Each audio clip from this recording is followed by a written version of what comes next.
আসসালামু আলাইকুম, hello everyone. আপনাদের মাঝে আজকে চলে আসছি আমাদের এলাকায়। তো জানেন বর্ষা, দেখতে আসছেন যে রাস্তা পর্যন্ত ছোঁয়া ছোঁয়া পানি, যে পানিতে এলাকা থই থই করতেছে। যে আশেপাশে যতই জায়গা দেখেন ততই জায়গা মানে পানিতে স্রোত আর স্রোত।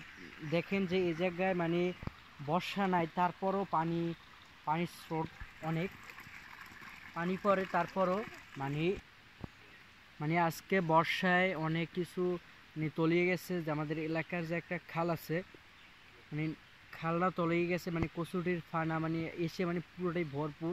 আর আমার সামনে যে দেখতেই তো পারছেন যে একটা জাল, তারপর সামনে আরও আছে জাল। মানে আমাদের কৃষকেরা কিছু কিছু আছে তারা মাছ ধরে খায়, জেলে তারা জাল পাচ্ছে কচুরিপানা, সেটাও আমাদের রাস্তার উপরে উঠিয়েছে। মানে কিছু মানুষ তারা লাউ গাছ, কদু গাছ, যেটা যারা বোঝেন সেটাই বুঝে নেন, সেটা দিয়ে তারা গাছ লাগাবে।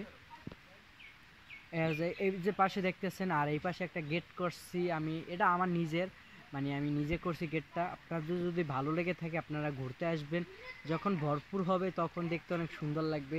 সামনে তো দেখতেই পারছেন অনেক সুন্দর একটি দৃশ্য। কিছু কিছু মানুষ আছে তারাও ওখানে দাঁড়িয়ে আছে, আবার কিছু মানে পাতাটা পর্যন্ত এখন পর্যন্ত শুকিয়ে পারে নাই। মানে কিছু মানে 10 মিনিট 15 মিনিট পরপরই মানে বৃষ্টিটা নামে। হুম হুম হুম হুম।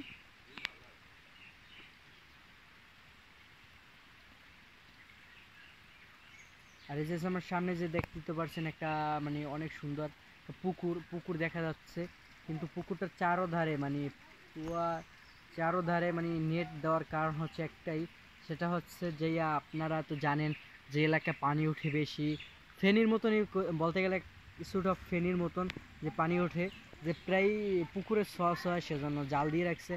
মানুষের হাজার হাজার টাকার মাছ সেটা এটার ভিতরে জিয়ায় মানে চাষ করে। আপনারা তো চাষবাসে মাছ খান, চেনেন।